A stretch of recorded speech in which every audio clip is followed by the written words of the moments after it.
teleprompter. It doesn't matter what it is.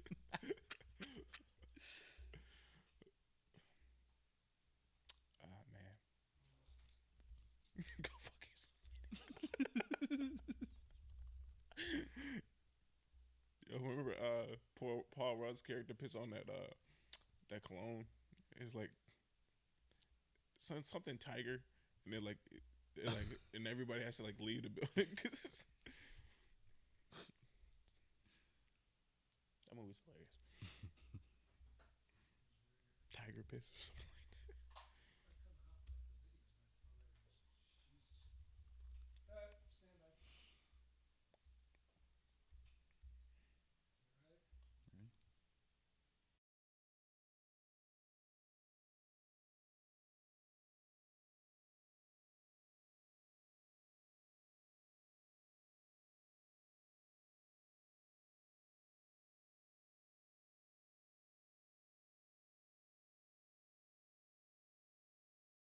Podcast is recorded and produced by Emerge, a media creators co-op, in affiliation with the network at bicbp-radio.com.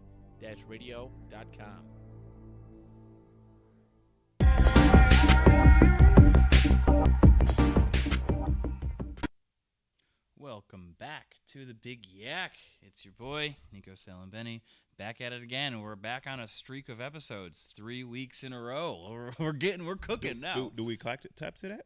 Let's clap to that. Let's cheers to that. Joined by me is the Mr. Taj Collins Faison. How are you today? How's everyone doing? I'm doing great, Nico. You know, as a Vikings fan, you know, being 1-0, feeling great. Sam Darnold, the future of the franchise right there. Right? You know, JJ who? Come on now. Come on. I mean, if anybody remembers me last time I was on the podcast, I was like the one that was going against not getting JJ McCarthy. I don't know if you remember that. You were anti-JJ. I was. That is true. Who was our full? You were full Michael Penix. And That's then right. then Atlanta decided to take my old quarterback and the quarterback that I wanted. Mm-hmm. Sounds like you might shift on over to be I hate Atlanta Falcons fan. Nope, I just hate them all. Or yeah. Now the hatred for them is just it's big. It's big. I never even. Atlanta was never on my radar, but they're on my radar now. I'm watching you. Like I'm watching you, Atlanta. That was like me in Houston, where it was like all of a sudden I have to hate Houston. Like, dang, last year they were a fun team to watch, and then they got Stephon Diggs, and now I hate them. Now I hate them. They're fun to watch, but now they're an AFC contender, so I have to hate them. Yeah, I mean. So what's been new? What's been going on?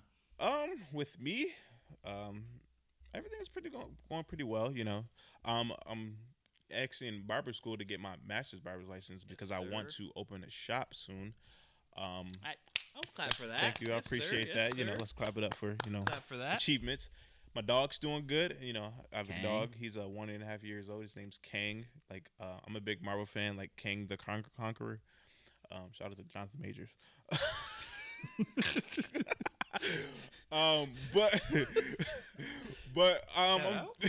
Not shut up.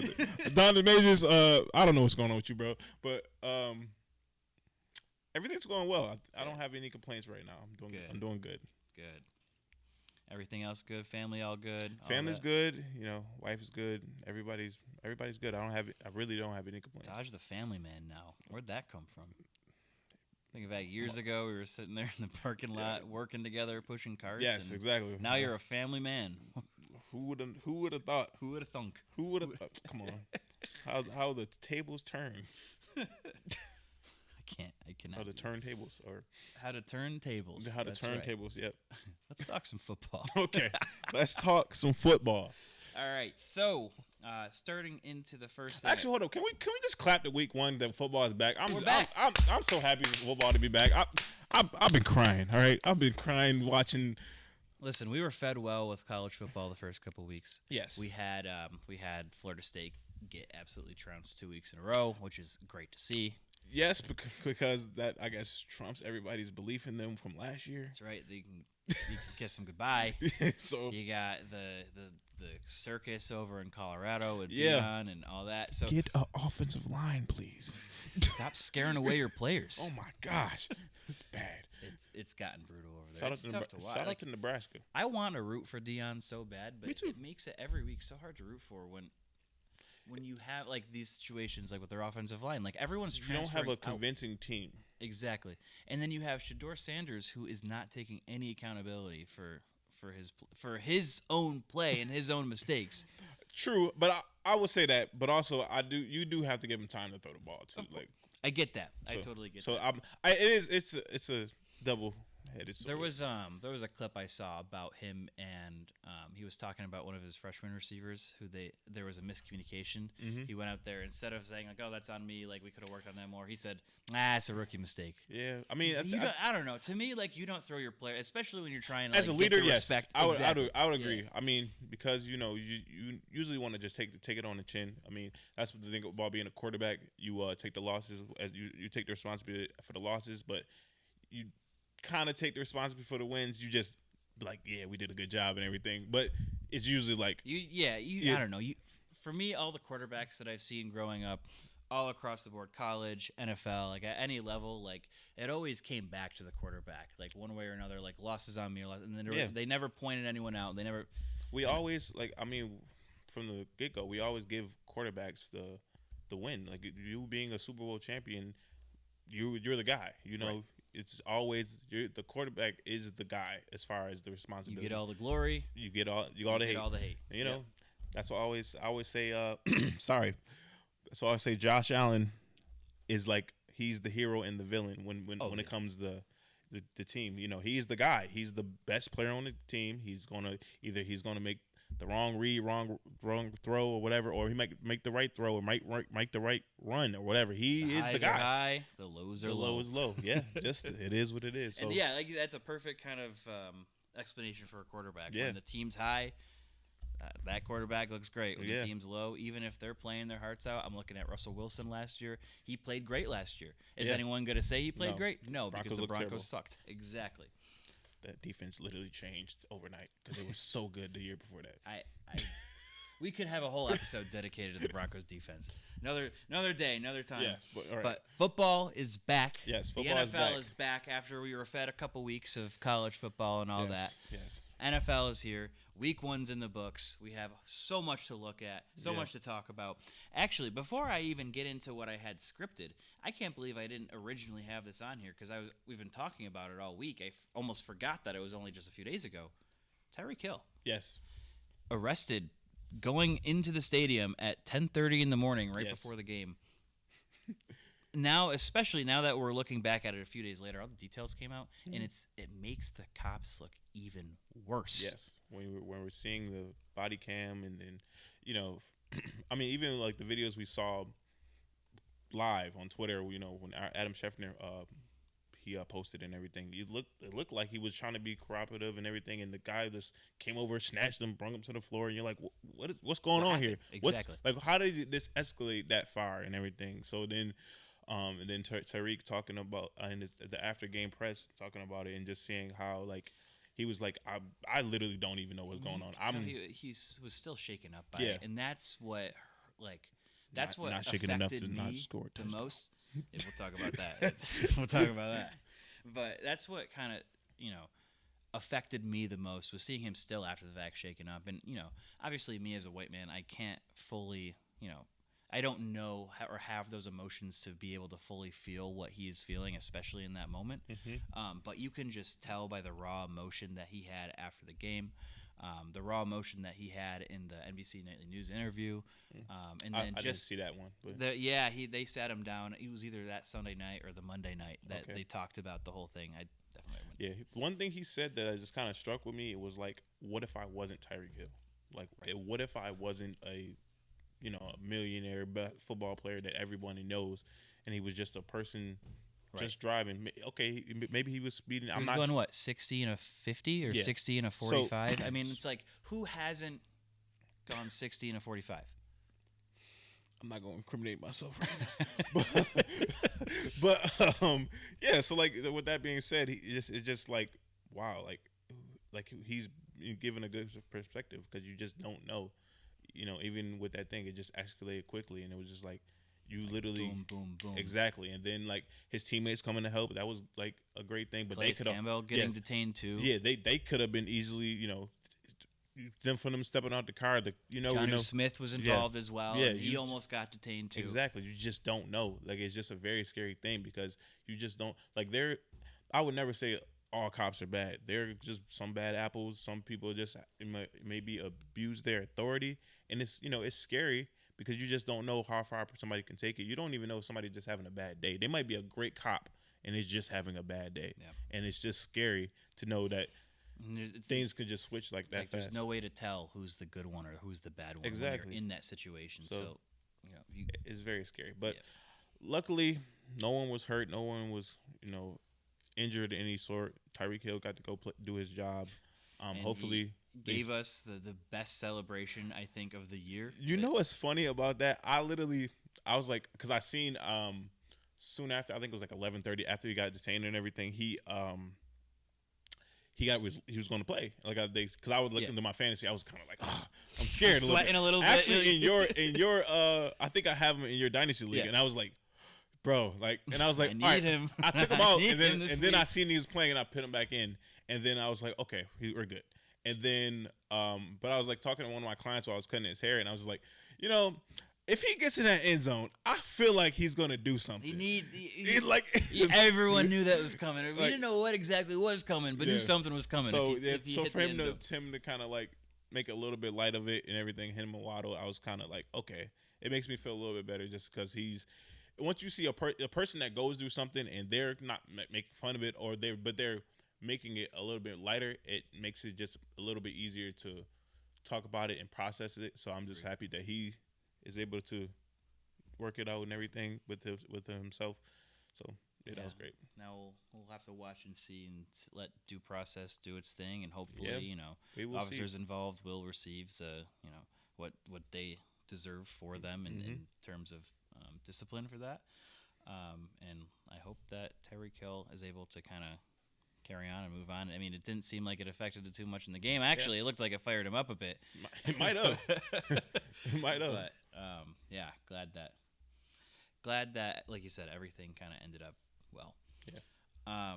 Moving on to the NFL injury roundup, we had some big names go down this week. Christian McCaffrey being the highlight of them all. That surprise inactive on Monday night was they said both calf and Achilles. Right? Yeah.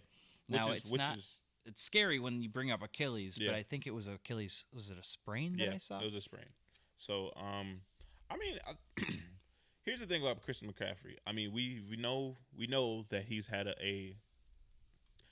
as far as being a San Francisco 49er, he's had a pretty good, healthy career as a 49er. Yep. But prior to that, as a Panther, he has had his times where he's been hurt. He's been hurt almost, I think, a whole season before, right? Just about, yeah. Yeah, just about a whole season. So he's had like previous injuries, and he's a very valuable. He might be the most valuable player on that team. Yep. Oh, hands down. Next to Trent Williams. Next, because Trent Williams is. They go hand in hand. So, with that being said, you do have to make sure that you're, taking care of your player and making sure that he's healthy. I mean, it is only week one. I think they do have a lot of more weapons. They just paid Brandon Ayuk $30 million.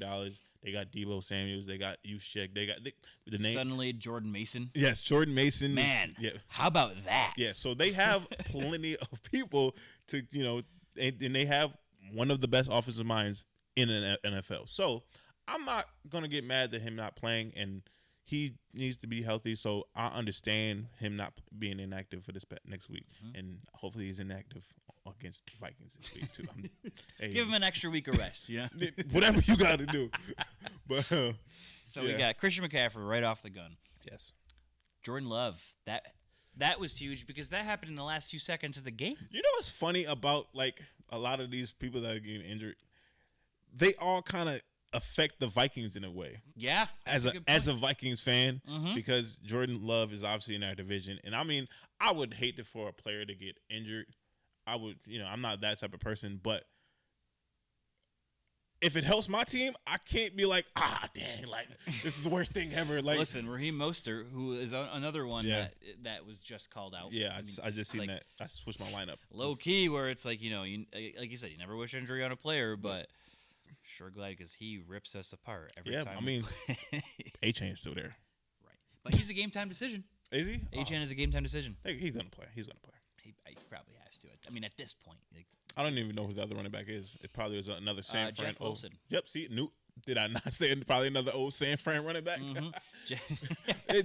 Their programs go hand in hand. If you watch football enough, you know that Mike McDaniels came from the Shanahan tree, so he'll pick those players. Shades of Shanahan. Yeah, shades of Shanahan. Yeah, that's a cool fantasy. I'm not gonna lie. If you had like Niners players, Dolphins players. Yeah, so I'm not surprised if for Jeff Wilson to be on that team. So I mean, he probably step in and be just fine, just because he knows the program and how they play. So, but yeah, Jordan Love MCL sprain. He's out 2 to 3 weeks. They're projecting right now. He's not quite. An IR they didn't put him but on IR, so I was like, okay. So he's still gonna be there. I mean.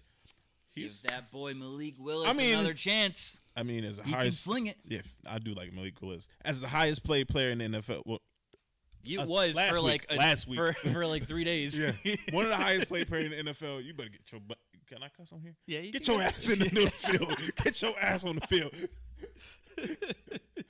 That's getting clipped. Get your ass on the field. But yeah, so I think the next person, who else is injured? We're talking about everyone tying to the Vikings. Obviously, we got to talk about Jordan Addison. Yeah, ankle injury. I don't know if it's a high ankle injury or they didn't. I don't think they specified, yes. but they did say that. Our coach did say that he hopes he does play. Did he practice today? He did not. Okay, he did not practice. So he said he hopes he does play. I mean, hopefully, we still have 2 more practices to go. So hopefully. We will see, but who's the third wide? Is it KJ Osborne now still? I think no. I should know this.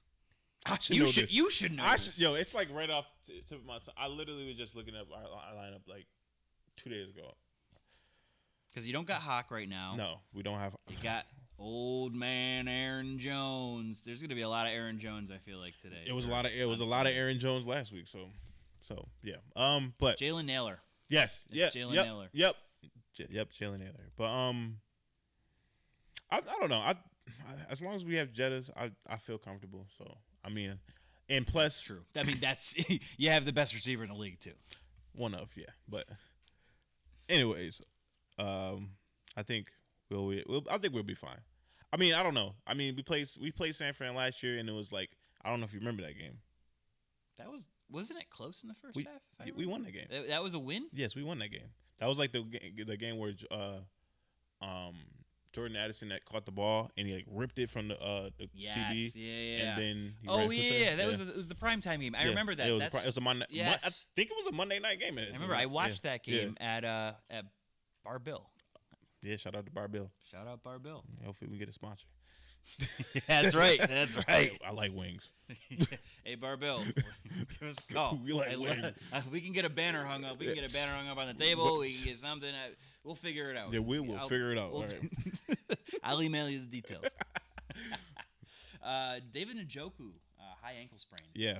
That's a tough loss for the Browns. Yeah. Deshaun Watson, 1, can't throw. 2, now does not have anyone to throw to. If he could, I'm a big fan of David Njoku. He his last year campaign was like I was like amazed, and even when he had his surgery, everything kind of with his face, and I was like, this dude is just other than Joe Flacco again, he was like the comeback player of the year for me. I was like, this dude. I'll never forget when he had that like mask on pregame. Mm-hmm. Like, this was before the word aura was cool. Yeah. That was aura. That's a different aura right there. That was aura right there. Aura right there. Definitely. And then Jake Ferguson, Cowboys, MCL sprain. He's questionable to play. There's a chance he still plays this week, but that's another target for Dak Prescott. Said, he's huge. He's a huge security blanket. I mean, personally, I think he might be the second option as far as Dak's first. Dak's first is obviously CD, and then I think Jake Ferguson is the second. I would say so over Brandon Cooks. Yeah, I think so. I mean, the Zeke's second stint with the Cowboys, his goodbye Yellow Brick Road tour, I'm guessing. Or I don't know what's going on with that team. As far as their running back situation, who knows? Like, who literally knows? Yeah, Rico Dowdle in there. They're splitting snaps. I mean, I don't know. Who knows? Who literally knows with the Cowboys running back situation? And it's crazy to say that because as far as I can remember, like most times the Cowboys always had a running back. Like they had a guy. Like they had They've always DeMarco had Murray. their guy, yeah. Yeah, they had Zeke at the time. They've had players. There are a few of those teams where you just, like, whenever you look back, you're like, oh, they're always going to be set with the running back. Yeah, exactly. It was the 49ers. For a long time, it was the Bills. Yeah. The Bills always had a solid running back. I think of the Ravens, of course, where Ravens those teams always, like, you're kind of like, oh, yeah, they're straight. But now this is uncharted territory for a while that I haven't seen them. Like, in this modern era of Cowboys football, totally.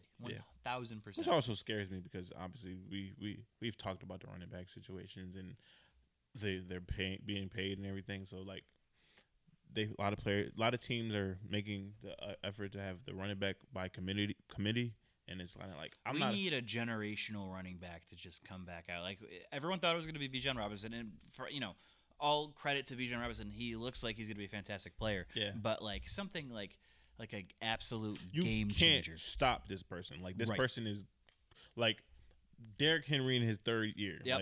Like this is the guy. Right. You need one of those game changers before we really start to see that shift like that we happened with wide receivers. Yeah. I mean, it took like 2 or 3 good like historic classes in a row of amazing wide receivers to come out. Now it's like I was talking to somebody about this recently, and it's like it's literally like 3 teams that have 2 wide receiver ones. Mm-hmm. Like the Eagles have a wide receiver one. I think Waddle could be a wide receiver one elsewhere. I think Eagles, T. Higgins be a wide receiver. The Dolphins, the Bengals. Yeah, they have legit wide receiver one. Honestly, the Vikings are close. They're close with Jordan Addison. Yeah, I feel like another year of development, he could be. I think he could be wide receiver one. That's the thing. Like a lot of these teams are now hoarding their wide receiver. They're like, nah. The thing is, it's going to be real interesting in the next couple of years and seeing how this all shakes out. Because but they're paying these players still like wide receiver ones. Like Devontae Smith, it got played like he was a wide receiver. Waddle just got paid like he's a wide receiver one. So like that's true. T. Higgins has not been paid yet, but we don't know what's going to happen with that. Brandon Ayuk and Deebo Samuel. That's another one. Brandon Ayuk. Deebo Samuel. Who is the wide receiver one on that team? There is no.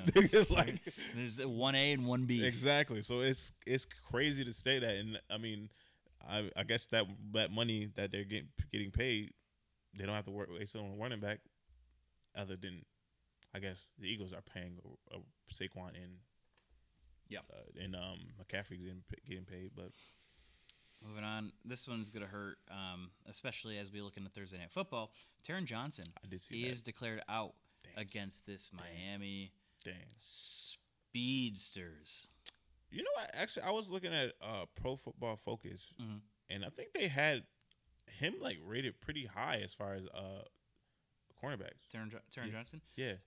There is an argument for him to be made to be the top 3 nickel corner in the league. Because I think I was looking up nickels, and it was like he was one of them, and then actually Benson. What's your other? Benford. Yeah. He was like up there too. Benford has been quietly grading really well. Yeah. And I feel like that's why the Bills felt comfortable with getting rid of Tre'Davious White, aside from the contract. Kyrie Elam has finally kind of found his place, CB3, CB4. And Rasul Douglas has been absolutely balling out since trading to Buffalo. He's, 30 now, and he's still playing like he's in his prime. He's a pending free agent after this year. I wouldn't be surprised to see him extended. I'm not going to lie to you, though. Usually when that happens, like, when it comes to those 30-year-olds, they'll play really good. There's going to be like 2 games, and then it's just like a hill that you just fall off. I don't know what it is. Stephon Gilmore, I'm looking at you. Jalen Bradbury. Jalen Bradbury's a good one. Yeah. Yeah, he was like the guy, and then I was like, what happened? Literally, the next year, I was like the year they went to the Super Bowl, he looked great. Yep. Last year, he looked terrible. Yep. So, just very interesting when it comes to older cornerbacks. Going back to this, I haven't been able to find a line for him just yet. But with Taron Johnson being out, there's no one that's going to be really guarding the middle of the field well. I mean, you're missing Matt Milano already. You're missing Taron Johnson. They're going to get ripped apart in that midfield in terms of defense. I mean, Terrell Bernard can only be in so many places at once, and Dorian Williams was tested last week against Arizona, and Kyler Murray was chopping him up a little bit. I'm not going to lie. So he was getting chopped up. So I was looking at lines, but if you can find a line for Jonnu Smith, I think he's a very underrated grab in terms of overage on yards. It's probably not going to be pretty high. It's probably going to be like 19 yards. It might be 18. Like that. Like, you can probably boost it to 25 and get a plus. And that's what I'm saying. Like I haven't been able to find him anywhere. So keep an eye out for him. If that line does drop, I mean, that could be a potential good money situation. But yeah, Taron Johnson's going to be a brutal loss for the Bills. Going into this. Odell, yeah. Yeah, Odell's another one. If you want to, it's the same thing with wide receivers. After they hit a certain age, just fall off. Yeah. All right. I have a new segment. Do we? I have 2 new segments to introduce the new season, but this is the first one. Drum roll, please. It's only right that is the person that you started. Like, wasn't that your first guest ever? Yes, you were. So that's every time I bring you on, something new's happening. I appreciate There's some that. change. You know, if Taj is announced as the guest, just know that there's some change happening. So it only took us 2.5 years to figure this one out.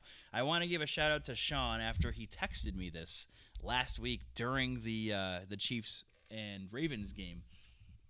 Big Yak of the week. Yeah. The Big Yak podcast, and we finally have Big Yak of the week. So if you couldn't guess what Big Yak of the week is, it's going to be a player that had some big yak during the week. My question surprise. My question is it like just overall yak or a yak play, or is it like just? It's going to be a yak play. It's not going to be the longest because I feel like it'd be kind of boring. Okay. But what stuck out to me as an amazing play that featured a lot of yak. I feel like Tyreek Hill is going to be on this a lot. I feel like Tyreek Hill might be a 3 to 4 time champion of Big Yak of the Week. Might be. So, for our first ever inaugural Big Yak of the Week, it's got to go to my man, Isaiah Likely. Yeah. Did you see that touchdown play, that 49-yard touchdown pass? I seen that touchdown. He went from the 30 to the end zone. Literally.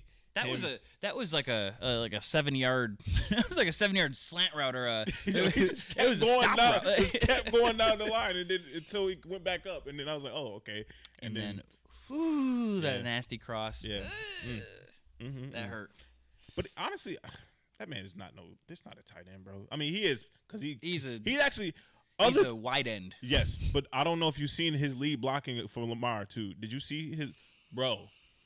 He can play. He's a top tier tight end. Lead, I think he took out a D tackle as a lead block. I said, oh, okay. He doesn't play, and he's a big man. Yeah, and he's young too. So yeah, he's in his 3rd year now as a player. Yeah. I mean, I don't think anyone expected him to. I think he got his to age this to progress this fast. Yeah, but I think he did get his chance once Andrews got hurt in that Thursday night game. There was against the last Bengals portion at the end of the season where he really was able to shine. Yeah, and So and then obviously Andrews came back for the championship game, but likely I think he established his role and doing enough time to show that he can be 6'4", 247. Yeah, he can Look out. Yeah, he can be a good player in his league. Freight train on a side street. That's what. That's what he is. He's a freight train on a side street. I think he's a good player. I like him. He had a stat line 9, 111, and 1 for that. That was an insane week for him. 9, 111, and 1. Wow. Yeah, 9, 111, and 1. Well, so also, take that as you will. It is 9/11 too today. That is true. I didn't even think about that when I was when I was writing the stat line. That's actually very interesting that you said that. 9, 111, 1. Yeah. All right. Got a debate topic for you going into Isaiah Likely. Has Mark Andrews been supplanted for tight end 1 by Isaiah Likely, especially after going back and looking at what we saw in the end of last season and then going into week 1? Mark Andrews was on the field. He had 2 catches. All right. I don't want to be premature by saying that because we've seen Mark Andrews for the last, how long has Lamar been in the league? This is year 7. 7th year, and that's been his number 1 target throughout the whole stint of his career. And I think they were both rookies at the time. Yeah. So, I don't want to say that just yet. I think if we give it a little bit more time into the season, we'll see. Younger players usually are, more spry, but also with that being said, Mark Andrews and Lamar have a chemistry. They've been working together for the last 7 years. They came in together. So I wouldn't want to say that just yet. Give it a little bit more time, see where it is. He is still coming off an injury. With that being said, so he might just be the guy, or they might just do a 2 tight end set, whatever they might. I was to say, I think for me, we're going to see a lot more 12 personnel. Yeah, we might. Baltimore. Yeah, we might. Which makes a lot of sense for Baltimore's identity as a team. Yeah, they don't because they don't. I mean, they do have. Flowers is a great wide receiver. Yep. So, but other than that, it's like I look at Zay Flowers as that kind of like change of pace. Speed, I don't want to say gadget because gadget I feel like has like a lower connotation than what he is as a player. I think he has a big playability. He reminds me a lot of Deebo. He reminds me a ton of Deebo Samuel. Yeah. And Deebo Samuel works so well because you have guys to throw to. You have your Christian McCaffrey to run to. You have your George Kittle. And now the Ravens, if you look at this, when you compare these two teams, the Ravens practically have 2 George Kittles now. They have an emerging superstar in Isaiah Likely, and you have an already proven top-tier tight end in Mark Andrews, where you can kind of create all of these different plays across the board. And then you also have a threat of a running back. So let's not forget about Derrick Henry. And that allows you to do play action as well. So like Lamar Jackson, and that's again not even talking about the elephant in the room of Lamar Jackson being a rushing threat as well. Facts. So. And I feel like we've gone so long like talking about Lamar Jackson, like he shouldn't run as much. But now that I'm looking at it, like I never felt that way. But 12 personnel. I'm in the same boat as you. I'm in the same boat. We want to see Lamar as a passer. He's proven himself as a passer. I don't need to see any more passing out of him. I need to see him play to this team's identity. I think when people try to say that, I think people don't realize that it's more about winning. I don't care how he does it. As long as he wins. Yep. That's exactly it. At the end of the day, I saw that quote and I knew it was going to be misquoted. When he said F when he said F passing the ball, I knew as soon as he said that, I'm like, Lamar, hey, why did you say it? Because that's a Florida boy. He just be saying stuff sometimes. That boy's he just be saying stuff. Like I knew what he was trying to say. Yes, I didn't know what he was saying. I understood, but you take that and that's the headline: Lamar Jackson. Quarterback for the Ravens, Lamar Jackson. Man, F passing the ball. I was like, but again, this Ravens identity, they have so many different ways to beat you into the ground over and over. We definitely then, saw boom, a glimpse. Big play threat of Zay Flowers. I mean, it doesn't get much better. Rashad Bateman even made some plays. Yeah. Rashad Bateman, he has been touted. He was a first-round pick going back, and he was kind of always underwhelming. But now he's surrounded by talent. I think that's going to elevate him as well. This play. I think they have 2 speedsters on the side, and then 2 tight ends that could beat you anywhere, and then 2 running backs and Thunder. Well, 1 running back and 1 quarterback as a Thunder and Lightning. So yeah. Also, I did like Mitchell, Keaton Mitchell. Keaton Mitchell last year. I like Keaton Mitchell a lot. His durability concerns me. But when you have Derrick Henry, just throwing him in there as a change of pace back, I mean that's exactly gadget back, I guess. But he's so fast and he can catch lightning in a bottle. He's lightning in a bottle for real. Like I like him. I first saw him in preseason last year, and I was like, oh. They got something over there. This guy can play. Yes. So okay, but I think the Ravens will be good. I think they'll be just fine. I mean, watching that Chiefs game, you will see like. I mean, it came down to just a few mistakes. It came down to an inch. It came down to Isaiah's. It came down to Isaiah Likely's foot being too big. That big toe. It came that big toe. Came down to that big toe.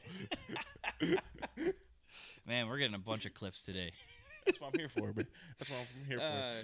Well, that's what it came. It came down to 1 toe. 1 toe. I mean, that play prior, Lamar did also missed Flowers. Yep. Yeah, so Flowers was wide open. Yeah, you mean so like it was a few plays with mistakes, but all in all, I think the Ravens showed that they are competitors still. So like we're playing against they're my champions. Super Bowl pick. Honestly, they're still my Super Bowl pick. Okay, I didn't know. I got Ravens Lions. Okay, I mean that's my Super Bowl this year. I don't want to be. Don't pick the Lions. Listen, I knew you.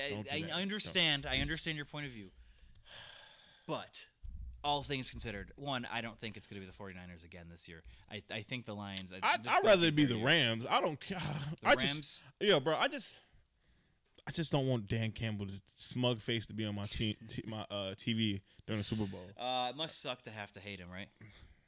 He is a good coach because he's a great personality, but he's also like, all right, how do I explain? So like. He's the player, he's the coach because he got them there by being himself all the way to the NFC Championship. Yep. But also, he lost by being himself. He's the Josh Allen of head coaches. Exactly. Like, he's going to take a gamble. That's what Dan Campbell does. I'm a gamble. High risk, high reward, but he said, can also piss on your analytics. I shred them up. Shred them up. So, so hopefully he can pull on something like that again because I would not want to see him in the Super Bowl. I'm good. I get where you're coming from in your purple get up. I get it. But I don't know. All right, Nico. Anyway, we can next segment. Again, I could grill you all day on this one, but moving on. Another new segment. We're going to talk about something else today.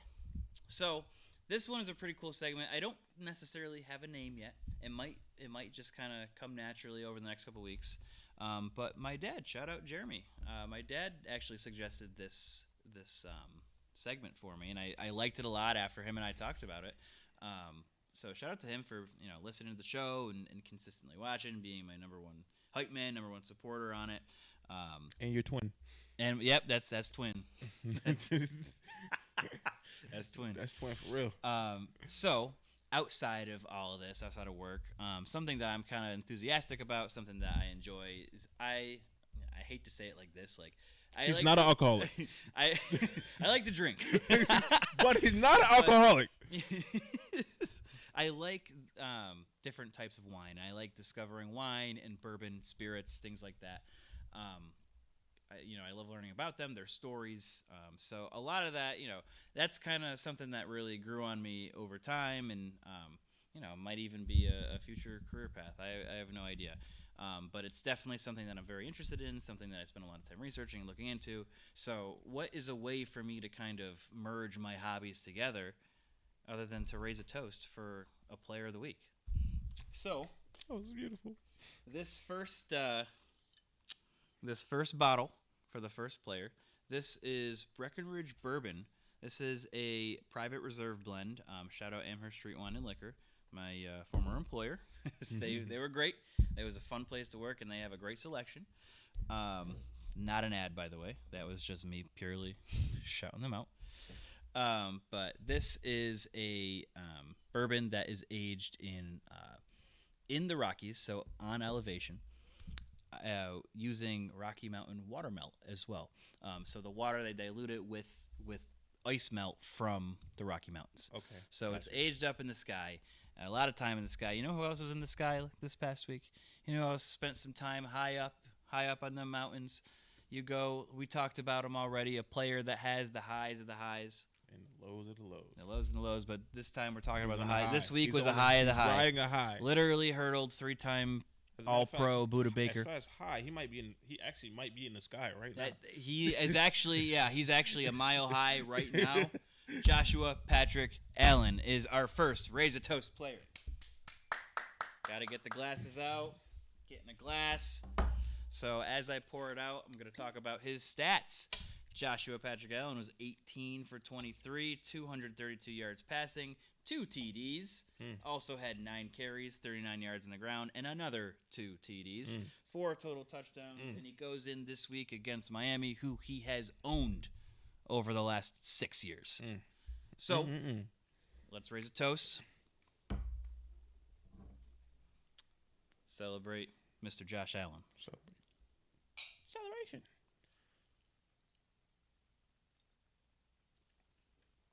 So as you taste this, you're going to get notes of caramel.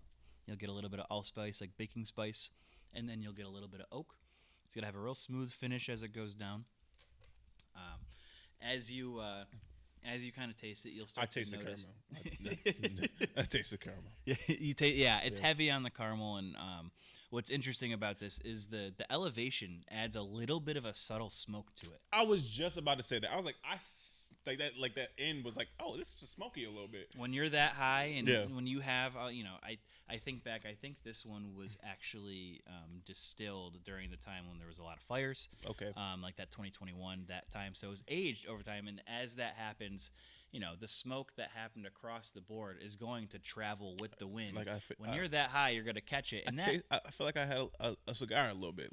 That's exactly it. It has that subtle smoke to it because of the smoke that was in the air when they aged these barrels. That's opened. Crazy. It's cool. They kept these barrels open air. So they actually had like an aerial influence. Oh wow! The sun plays a big part into that. So you could look back. I mean, you can get like real nerdy into it and look at the weather over. Like take a look at the almanac from the prior years and how that has aged and how that kind of has distilled.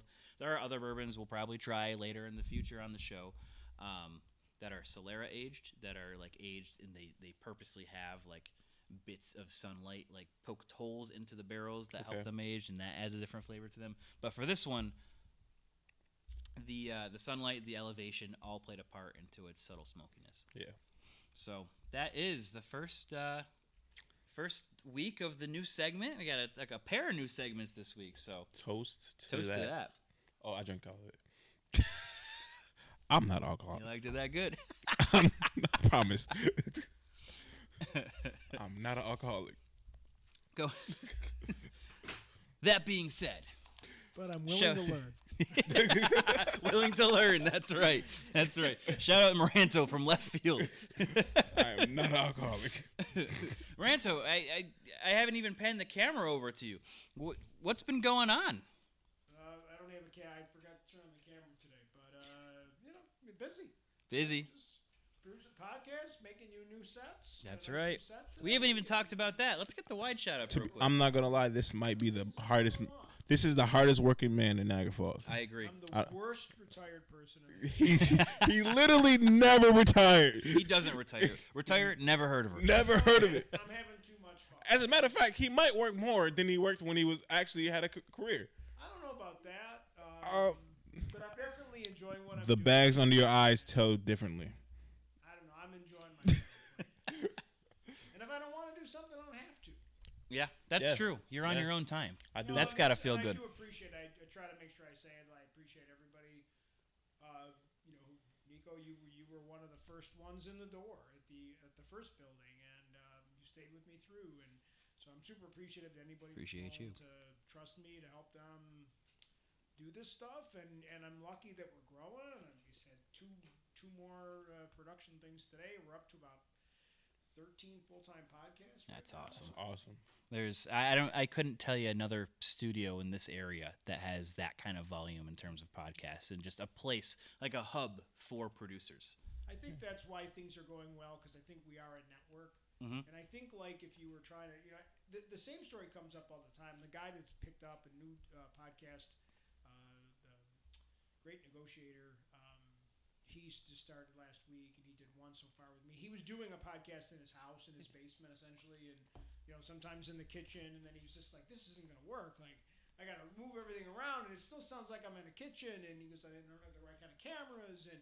so I don't even know how he found me. He found me through somebody who saw my website at our website, and then he came in, and he's coming back Saturday. We're producing 2 more Saturday, and he's kind of got some cool ideas to try some different things. So that's the fun part. That's a great success story. Like when you have a new idea or the next guy it's fun because it forces me to keep trying new things. So it's fun. It's fun to be doing this kind of customer service. I appreciate you guys. Thank you. And shout out to this new set. My haircut, but he's busy. He doesn't take. Sorry, he's not accepting any new clients. I'm sorry. He has this shop, but no one can see it if you haven't. No, if you know, you know, and that's it. He does beyond hard working. He's cutting hours. He's cutting here 35 hours a week. He's a newlywed, and he's going to school. Like, I don't know. I think and a dog. Don't forget about the puppy too. And he's got a child now. Yeah. And then so I think you're working a little harder than me. Pretty sure. But I'm also and I know 27. Jay will make sure you're working hard. I'm 27 though. I'm 27 though. Yeah, you gotta never lose that hustle. So. That's right. That's very true. Right. That's very true. Let's shout out this new set too. So this is the first week of this set being finished. Maranto, can you explain a little bit of what you did on this back wall? I don't know if you can definitely tell like on the camera what it is, but there is actual like texture to this. Yeah, so actually I have to say like one of the cool things about everything we've done, if you watch any of our podcasts, a lot of it's very collaborative. I will not take credit for a lot of some of it it's all discussions with people. So like our photography space was something I worked with photographers on. And then like the girls that were in before you, AB Conversation, we designed a new set that they wanted. And then when we got into this room, Tank and I were talking, and he started looking on Wayfair, and we had this idea. Finally, he settled on this idea of having like a textured wall. So that's just some Wayfair stuff that we got, great. and gives it some depth of field. And then we wanted to do some lighter colors, and we wanted some nested shells. So it's kind of an evolution of what we had before. But I really do like that middle wall where the TV's hanging. Yeah, it looks good. We're gonna do. There's some little finishing touches that we're gonna add to it. And it's all very portable too, so we can rearrange so everybody can. Because I don't want everybody to walk in and feel like they're in a cookie cutter set. Like you're using the same set the two of the pods are using, but I'm glad you guys are you're able to personalize it with your stuff. Definitely. So it feels like it's your set. Definitely. I always simulcast the show when I am live, so I can kind of tune in, make sure things look good, or so I can just keep an eye on things.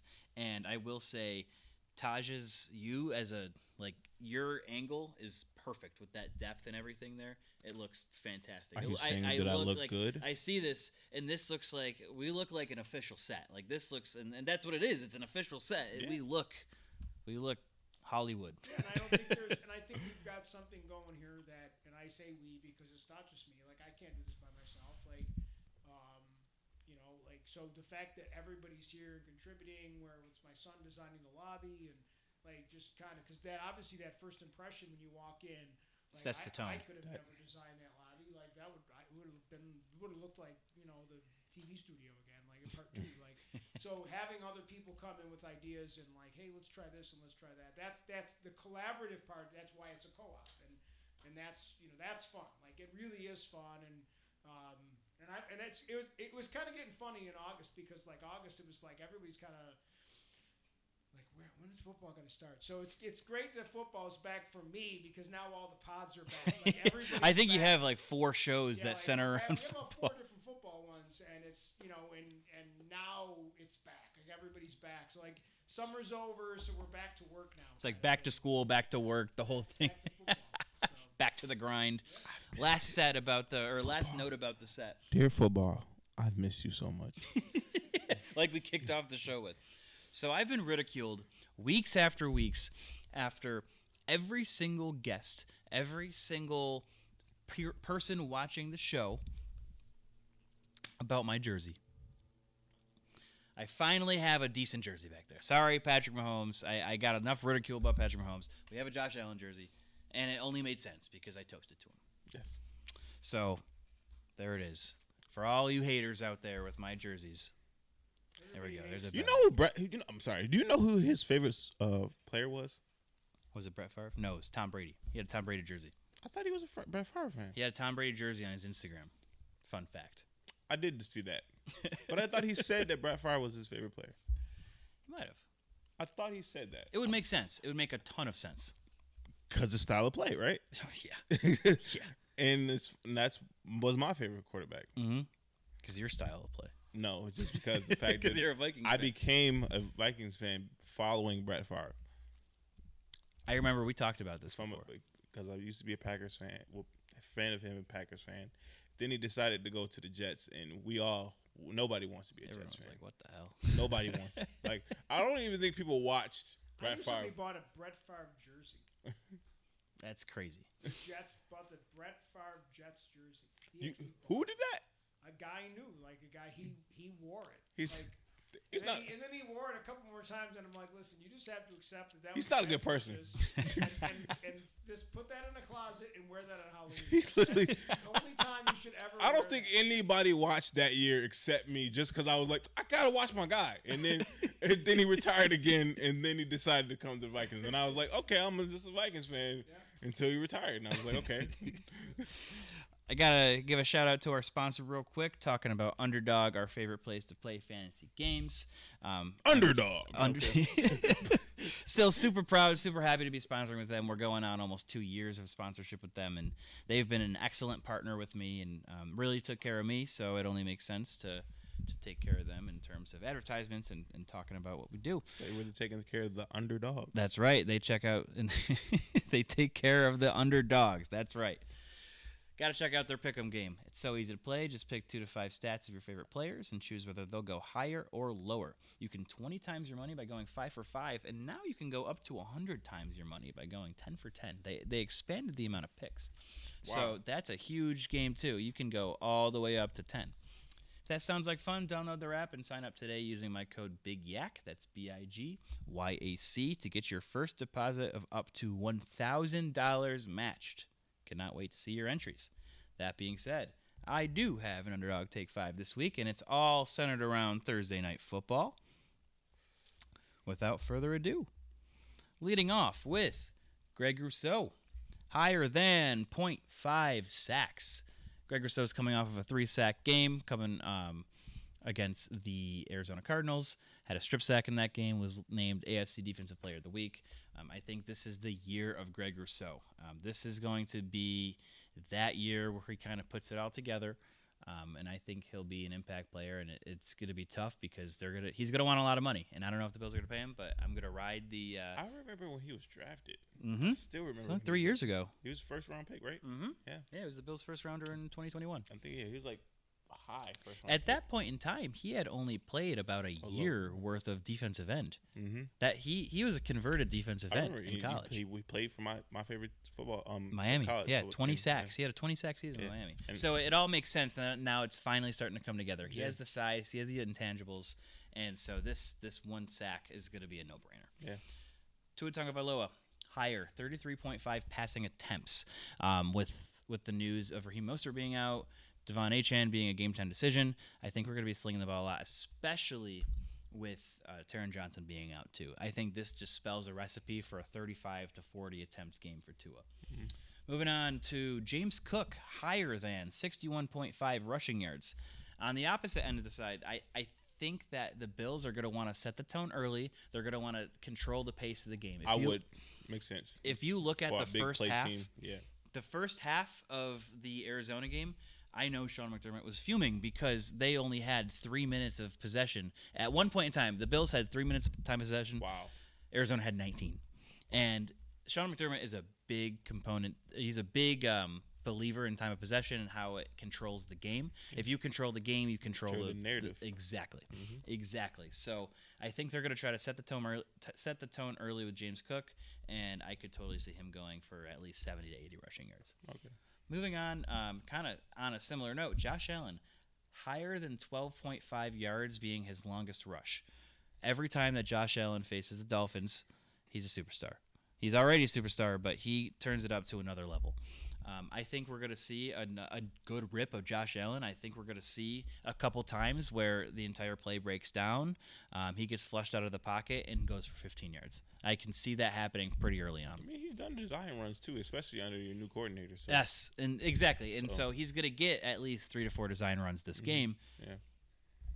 Any one of those could break off, especially looking at this improved offensive line. You know, they just extended Spencer Brown. Deion Dawkins has been a staple on the left side. Yep. I think that we have another week of this new offensive line kind of gelling together, new and improved. So, lastly, Tyler Bass, higher than 2.5 extra points made. So this is 4 out of 5 of these are all Bills for Thursday night. So you're saying this is going to be a high-scoring game? Totally. The over-under, I think I last saw it. This is extra points, you said? Yes. So over-under was set at 48.5. That's 3 touchdowns essentially is what you're banking on. So basically, you're trying to say it be like 28-21 or something like that. I think I could honestly see this being like a 35-31 type game. Oh, wow. I could see this being high scoring. I mean, I think both teams aren't going to be able to stop each other. It's going to be one of those whoever has the ball last wins. I really hope that, because Thursday night football games are not the. I'm going to buck that trend. I mean, other than the beginning game, that was a good game. I think that set the tone for new Thursday night games, because that was an instant classic, the Chiefs and Ravens. Yeah. So I have a feeling this is going to be a really good game too, but I think there's going to be a lot of points scored in this game. Yeah. 48.5, I think I would slam that over. With that being said, I think they're making a conscious effort to make Thursday night football games a little bit better, because if I remember last year, it was a lot of like dud teams playing against each other, and I was like, I don't even think I want to watch this game. So I think they're trying to like beef up the Thursday night football game. Plus, my press. I think does Prime still have the Thursday ownership? So they're probably trying to make. They're trying to up the value. They're like, give us good teams. Yeah, because last year. Give us some of those Monday night football game slots, because those Monday night games always end up being. Oh, they're always pretty good games, yeah. And a lot of that does also have to do with, I feel like, the broadcast too. Like Joe Buck and Troy Aikman put on a fantastic show, and so they're easier. It's easier to watch because you're listening to them. Yeah, that's very true. So that is the Underdog Type 5. Be sure to check out Underdog during the week. Every day for the month of September, they'll be having a different kind of promotion going on. I've seen everything from 20% profit boosts to like single yard plays. So today, actually, I didn't even include this in mine because I'm saving it for another Pick 5. You check out my Instagram story later on today, you'll see that Pick 5. Check me out on my Instagram story because that Pick 5 is going up there. But right now, CeeDee Lamb. What Instagram story? Big YAC. I'll be on the Big YAC. Go to the Big YAC Instagram story. Come follow the page if you're not already. Check it out because I'm giving out some free money. Free money. Every time I said I'm giving out free money, last week I gave out a bunch of free money. Tune in. But this week, and actually just today only, so if you're listening live right now, take advantage of this. CeeDee Lamb is a free play this week. So his higher or lower is 0.5 yards. Huh. So take that and then tap it on to any other Pick 5 of your choosing. What if he got no catches? I think back, and what's really funny that you mentioned that about Underdog is back when Aaron Rodgers was the free play last year when he got hurt. Yeah. And so everyone got refunded for that because of the whole thing. Wow. But now this year he was the bonus again. Mm-hmm. But they gave him another new promotion called Vulture. So basically it's almost like an insurance policy where if he was supposed to get a yard or he was supposed to get a touchdown, you would be protected under the Vulture. They added a Vulture bonus to Aaron Rodgers for 0.5, so it was legitimately a free play. Oh, wow. Mm-hmm. So that's funny that you bring that up because that was funny. But, every day in the month of September, they'll be doing a new promo. So check them out every day. Take a look and see what they have to offer. Shout out Underdog. Also, shout out to SeatGeek, my favorite place to buy tickets. Use code BIGYAC BIGYAC podcast. To get $20 off of your first purchase. PODCAST. PODCAST. If you just did not spell podcast. Moving on that note, let's take it to the bank. I have 5 locks for the week in terms of just overall betting. Now, with this being Wednesday, it's tough because I don't have a lot of player props right now, given it's so early in the week. Yeah, Vegas doesn't usually. So I do have 5 locks. These are going to be centered mostly around, some props that have like some of the bigger games. So Thursday Night Football, all the props are already out for them. Mm-hmm. I want to talk about first Josh Allen over 1.5 passing touchdowns. So his line for passing touchdowns was set at 1.5. You taking the over? I'm taking the over. Okay. It's sitting at minus 105 right now. Josh Allen. Let me break this down for you. Josh Allen is 11-2 all time versus the Dolphins. That's stat number 1. Okay. Stat number 2. Josh Allen has won AFC Player of the Week 5 times when facing Miami. Wow. He has 5 Player of the Weeks. Do you know his touchdown to interception ratio? I could pull that one right up for you. Because that's what matters if you're going to say over 2 point. Well, I'll tell you my most important stat after this. So he's 33 touchdowns to 7 interceptions in 12 games versus the Dolphins. 33 touchdowns to how many? 7 interceptions? 7 interceptions, passer rating of 110. How many games you said? And that was in 12 games. 12 games? So the more important stat here that I'm talking about, Josh Allen has thrown for 2 passing touchdowns in every single game he has ever played versus Miami. At least 2 touchdowns. You go back to any of his career games against Miami, he has thrown for at least 2 passing touchdowns every single time. There is no reason for that streak to stop now. Now, this is your pick? This is my lock. Okay, all right. If this was Vegas' pick, I'm like... Well, Vegas set it at 1.5 passing touchdowns. Now it scares me. Give me 2. Give me 2 all day. I'm taking that. I'm when running. Vegas does stuff like that, it scares me. Taj, Nico. put your rent on it. Huh? Put your rent on it. I'm not doing that. Going into my second lock of the week. Jai, you're sitting there sweating watching the game. Like, bullets. Sitting there like bullets. We'll be cracking back open the Breckenridge. Yeah. Oh my God, that bottle will be going. I'll be alcoholic that day. Number 2, going back into Thursday Night Football. Buffalo plus 2.5 at Miami. They're giving Buffalo points for this game tomorrow. The line is Miami's 2.5-point favorites. Give me Buffalo with the points. Don't overthink it. Going back at it, Buffalo has been 11-2 in the last 13 games against the Dolphins. Yeah.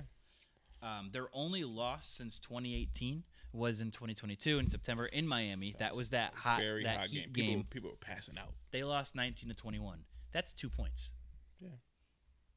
I will take the 2-point handicap. I'll take the 2.5-point handicap for the Bills. I think the Bills are going to win this game outright, but I think the 2.5 points is the safer play.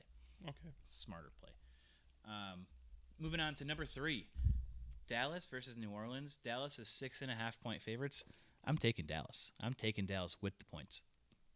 Even after they just smoked Carolina?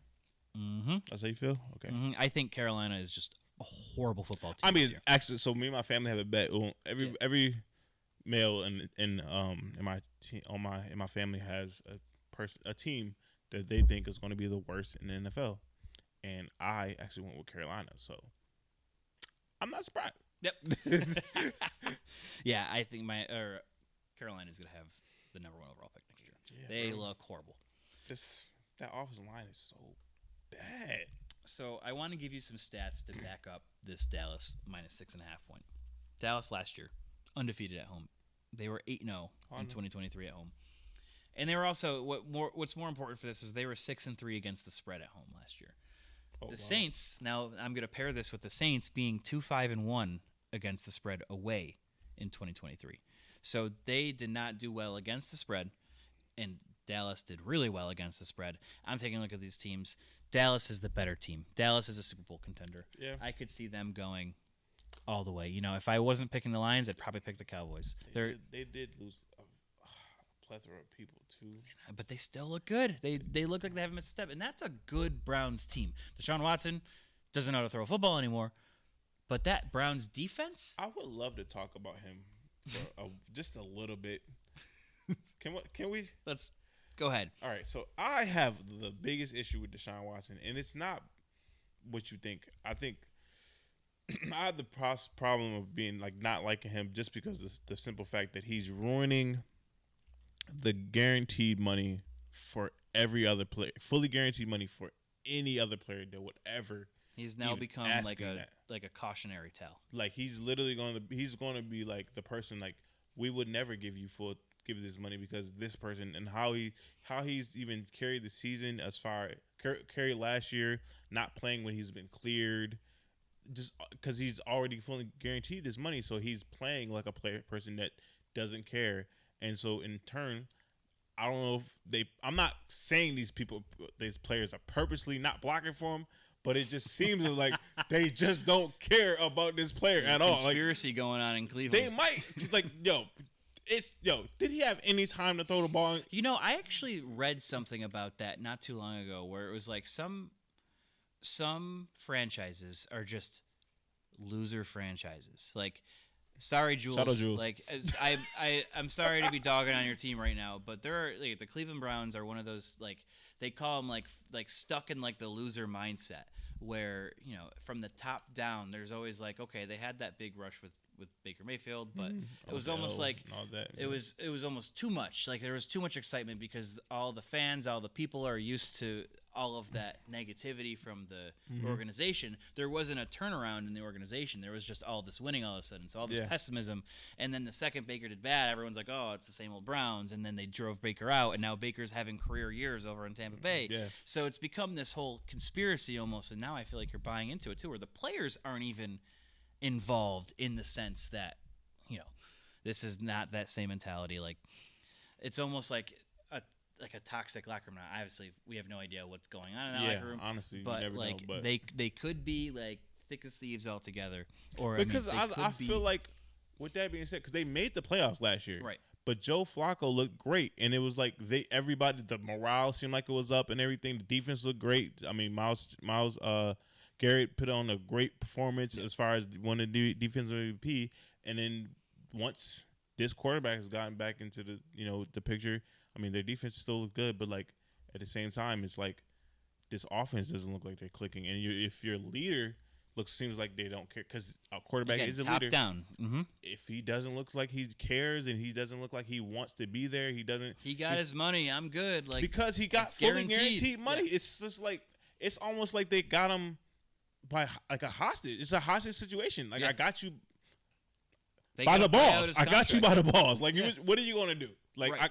You're gonna release me? I got my money anyway. You're gonna sit me? You're gonna have to pay me regardless. Yep. And it's in a sense, I think that was the worst player to ever get fully guaranteed money, especially given all of the controversy around him and everything that he did. If it was a person like Patrick Mahomes, I would feel so much better about, because I mean, at the end of the day, you give all this money to a shitty football player and a shitty person. Yes, because I love football. I love football from the bottom of my heart, but then there's players teams there's things like baseball and basketball where they have fully guaranteed money, and then you see these people that are cheated out of their money, or they don't get what they deserve to get paid because it's so many people on the team, the rosters are so big, and they're not getting fully guaranteed money, and it's it sucks that the player like him had to get this money, and then the players that should be getting guaranteed money are not getting paid that. It's just it just sucks. It's just this is the worst person to ever get guaranteed money. If it was a Patrick Mahomes or a Josh Allen, I would feel 100% better about this whole situation. It just was it just rubs me the wrong way that this person had to get this much money. It had to be fully guaranteed. Basically what you're saying is the Browns deserved to lose last week against Dallas, right? They should. All that being said, yes. I mean, sorry to going on the rant and everything. That was good. It just that's really, a clip. It really irritates me that. Yeah. So all that being said, sorry, Jules. Browns are a loser franchise with a loser quarterback. That's what it is. That's at the end of the day, the Browns are losers. Yeah. I got nothing else to say, and I'm fully bought into the conspiracy that the players don't care about him. I don't think his team, his offensive line is not blocking for him. The only person that's putting his outer out there is Amari Cooper. Yeah, you know how and David Njoku. Njoku's putting his heart out there too. Sorry to be weird. Oh, not be weird, but you ever watch The Longest Yard with Adam Sandler? Mm-hmm. You remember the part where he had at one point in the end of the movie, he stopped playing because the person the warden was basically trying to bribe him. Yeah. And so he stopped playing in the middle of the game, and then he tried to get back into the game, and then the players is oh, we're not blocking for him. Yep. Not. That's Deshaun Watson. It feels like that's exactly what it feels like. He's just we see this guy that literally decided to not play last year because he got cleared of any kind of injury and everything, and he's just okay, I'm not playing. Yep. Or and it just feels like if this person doesn't care enough to even put his body on life on the line or body on the line, why should I care? We're doing, why should I care? And it's just I don't think it's just all around a shit show when it comes to the Browns. The Browns will stay losers as long as Deshaun Watson's their quarterback. Sorry, through and through. I'm right there with you. Bring Joe Flacco back. Where is he on the team, or is he just sitting on the couch again? He might just be. I think it was a 1-year deal. Okay. Okay. Dallas 6.5 versus New Orleans. real quick. Like I agree with taking you. Josh Allen. I was just playing. I was playing devil's advocate. Yeah, it felt like you had that stirred up. You needed to let that one out, and this is the place to do it. Shout out Deshaun Watson. Josh Allen over 1.5 passing touchdowns. Buffalo plus 2.5 at Miami. Dallas minus 6.5 versus New Orleans. Number 4, I have Dak Prescott over 1.5 passing touchdowns against New Orleans. So I'm pairing this right up with it. 8 home games in 2023. Dak threw for 2 touchdowns, 7 out of those 8 home games. MVP Dak. He's on a listen. You heard me singing his songs last year. MVP Dak. That's regular season Dak right there. I don't think. I think we talked about this on the pod, and I was like this guy. I don't know if he's going to be like even not in the league, but he was going to be even on Dallas after last year, right? Or the year before that, because remember he threw the most picks, and he looked not too good. And now he's against San Fran last year, the year now before. He's the highest paid player of all time. So it's just crazy how fast. Crazy how life works, right? Yeah, man. It's like, again, who would have thought? How the tables turn. So yeah, give me Dak over 1.5 passing touchdowns. That's sitting at minus 140. I think that's easy. Lastly, my last lock of the week would be Jordan Mason anytime touchdown, just sitting at minus 170. Christian McCaffrey, I'm pretty sure, has now been declared out. So he's not going to be playing this week. Again, against your Vikings. You said plus what? Or it's minus? sitting at minus. It's minus 170. Remember when Christian McCaffrey touchdown was like minus? It was minus like 300. Yeah, it was like it wasn't even worth. It wasn't even worth betting. Yeah, it was just so stupid. Yeah, he was like, well, he's going to score.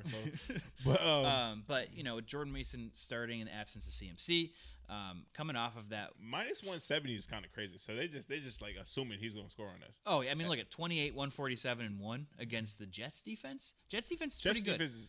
It's actually really good. Especially that run defense, too. They made that run defense look like fools. It's Hassan Reddick. Did he play? He did not play. Okay, he's still holding that out. matters. Yep.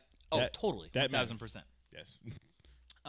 But again, we already talked about this. The Kyle Shanahan offensive mindset. He's always going to have a strong run game. There's going to be a heavy emphasis on the run, whether it be from your wide receivers, whether even design runs for your tight end. Exactly. Yeah. Just opens everything up. I think it's going to be pretty easy to see Jordan Mason get a touchdown here. And that's got nothing to do with the Vikings defense, really. I mean, it has more to do with Kyle Shanahan and his offensive mindset. So, those are my 5 locks. Would you agree with those 5 locks? Any locks that you disagree with? I mean, I don't want Jordan Mason to score a touchdown. Well, of course not. But take your hat off. No. Take the hat off for a second. Rip off the jacket. No, this lives with me. I sleep in this until Sunday. This is my personality. I'm just Vikings. That's his middle name. Yeah, Taj Vikings Collinsville. That's all I got today. If you got anything else you want to add. Actually, I do want to add something. So we didn't really talk about the Vikings like that. Yeah. So let's hear it. Obviously, J.J. McCarthy got hurt. I wasn't a big fan of J.J. McCarthy, but with that being said, I do want to talk about Sam Darnold. He didn't see ghosts on Sunday, which is good.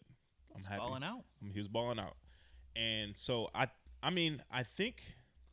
With that being said, I think Sam Darnold has probably the least amount of pressure as far as a quarterback goes in this league right now. Oh, the stakes are so low. It's so low. We're expected to be a not a good team. We're supposed to end the season at last in our division, and so I think Sam Darnold has we don't have any expectations of him, and I think this will allow him to just see where he can go. This is probably the most talented offense he's been on, other than San Fran. But he didn't really have a chance. He played one game, and whatever. But I think he will be, and he has a good offensive mind coach. So that being said, I really think that year that he spent talking about Kyle Shanahan, in that Kyle Shanahan, just the mentality, the winning mentality of a team. Like, it goes a long way. I mean, he came from the Panthers, another loser organization right now. Mm-hmm. From the top, bottom, that kind of stuff matters. And so you go from a loser organization. Your coach came from that loser organization, too. Oh, yeah. Just want you to say that. Mm-hmm. Mm-hmm. No shade. It's top down. No shade. But again, you talk into these, you spend time with these loser organizations, the Jets, the Panthers. You're gonna have losers that come out of it. I mean, I always say a quarterback is as good as its system and its coach. Totally. So even up to the GM and the ownership. They have to believe in you. It's got to be synchronized. You see what happened to Tua once he got under Mike McDaniel. Yeah, he looked horrible under Brian Flores. Brian Flores, yeah.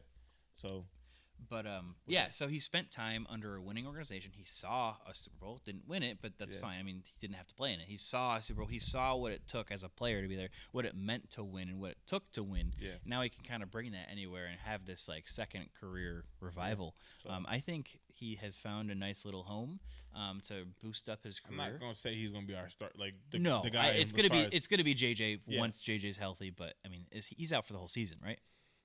Yeah. So this is going to be a perfect year. I mean, he has a 1-year deal with Minnesota. I think we might be able to sneak into the playoffs. I'm putting it out there. I know might sound crazy, but we might. I mean, depending on how Caleb Williams looking. I mean, on paper, like Caleb Williams. What's going on, buddy? Yeah, that was an interesting game. We didn't even talk about that. That was a real interesting game to watch. Caleb. Oof. Are you Johnny Football 2.0? Are you? I hope not. Are you Jamarcus In terms Russell? of like my dynasty stakes, I hope not. Hey, I don't wish no injury on anybody, but if he just looks bad, I'm okay with that. Just give him a down game against the down the career. Down career. That's fair. Hey, bro. I mean, with that being said, me and my uncle was actually having a conversation about Caleb Williams. We just like all that rushing around and everything and trying to get somebody open. I think college open and NFL open are two different things. 1,000%. So, and he even pointed it out. NFL players are just smarter. Yes. Like they're much more weathered. Yes. They know what's coming. They know the tricks of college. Yeah. You're not going up against a 17-year-old freshman at DB. Like that's not happening. Nope. You're not going up against 18, 19-year-old kids. You're going up against grown ass men. You're going up against a whole army of men. Yes. So with that being said, like they're gonna play a lot better. They want to see you. In order to make those plays that you're trying to make, you have to show that you can play within the pocket first, and play with anticipation. Yes, and just so you can't play and do waiting. Think about that throw that Trevor Lawrence had. Did you see that to Brian Thomas? Yes, I've seen that. That ball was 10 yards away from Brian Thomas, but he anticipated that route, exactly. And Brian Thomas knew where that ball was headed. And that's honestly, if you watch Josh's progress and how he's played, like he's able to work within the hashes, and then once you learn to do within the hashes, and then he just started developing that roll to the right because he always gonna roll to that right. He loves that right boot.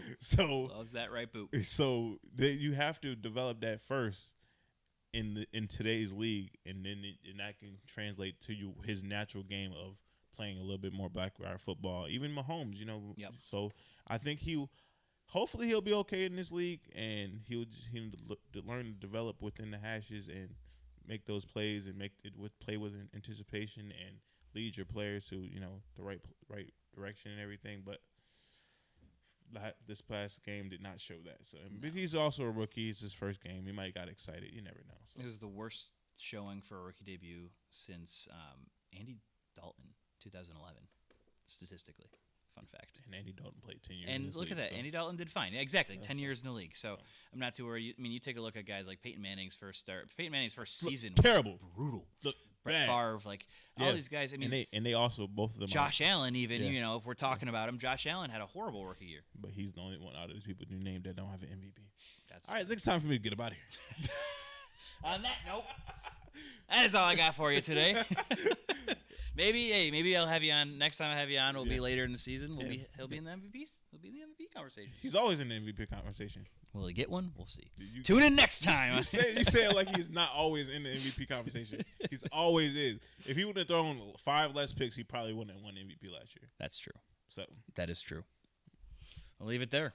Yep. Thank you, Moranto. Thank you, Emerge. Thank you, BICP Radio Network. Thank you to everyone who tuned in. Thank you to everyone who stayed with us. It's getting kind of late. We went into 77 minutes of streaming, and we still have 6 people watching. So shout out to you guys. Thank you for coming in. Hi, Mom. Taj, thank you so much for coming on. As always, big friend of the show. Yeah.